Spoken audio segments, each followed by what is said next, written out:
All right, today we are tackling a massive, and I mean massive question that anyone trying to deploy AI is facing. How in the world do you choose the right hardware? And look, this is not just some techie detail for the engineers to figure out.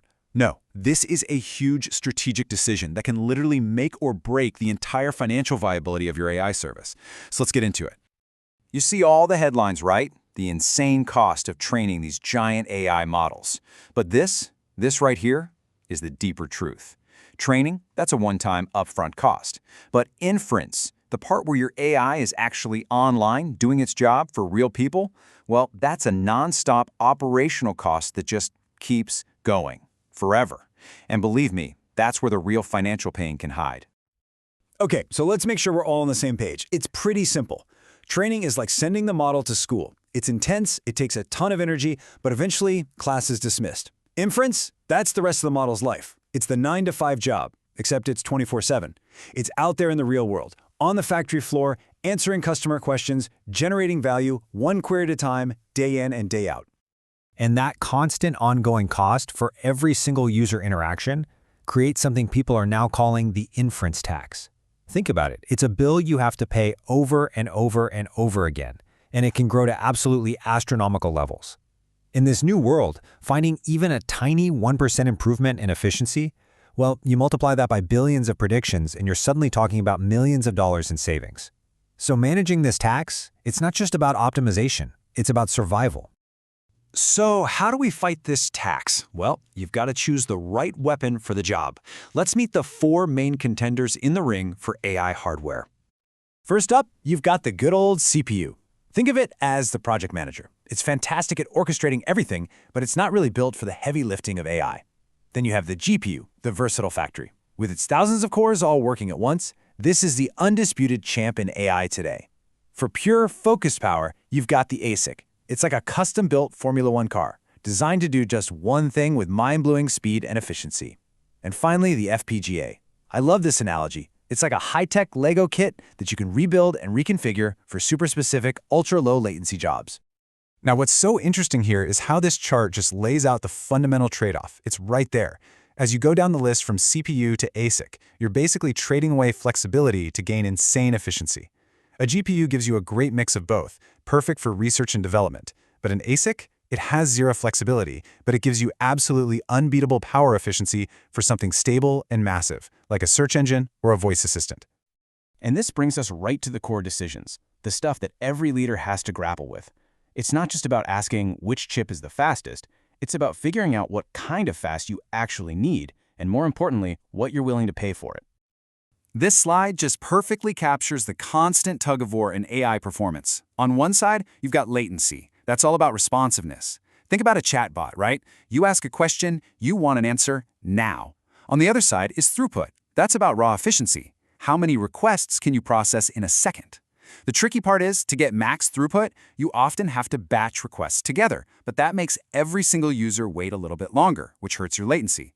You almost always have to choose which one is more important for your business. Okay, this next concept is so important for understanding modern AI. We're obsessed with processor speed, how many calculations per second. But for these giant language models, the real bottleneck is memory.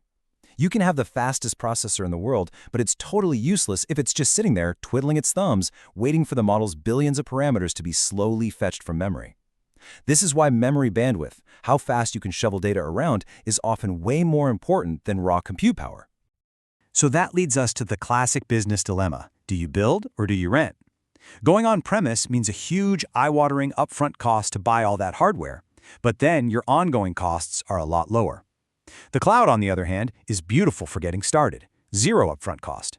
But you pay a premium for every single hour you use that hardware, which means your ongoing costs can really start to climb. So what's the magic number? Where's the tipping point? Well, the analysis is pretty clear. If your AI workload is running for more than about 9 hours a day, every day, it actually becomes cheaper to own your hardware over a 3-year span than it is to rent the equivalent reserved machines in the cloud. For any company running a serious, high-volume AI service, this isn't just an interesting fact, it's a multi-million-dollar calculation.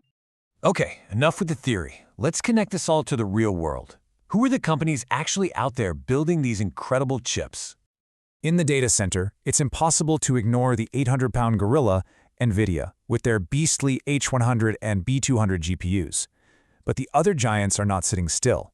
They're fighting back with their own custom silicon. You've got Google with its TPUs, Amazon with Inferentia, and Intel is making a really strong push with its Gaudi accelerators.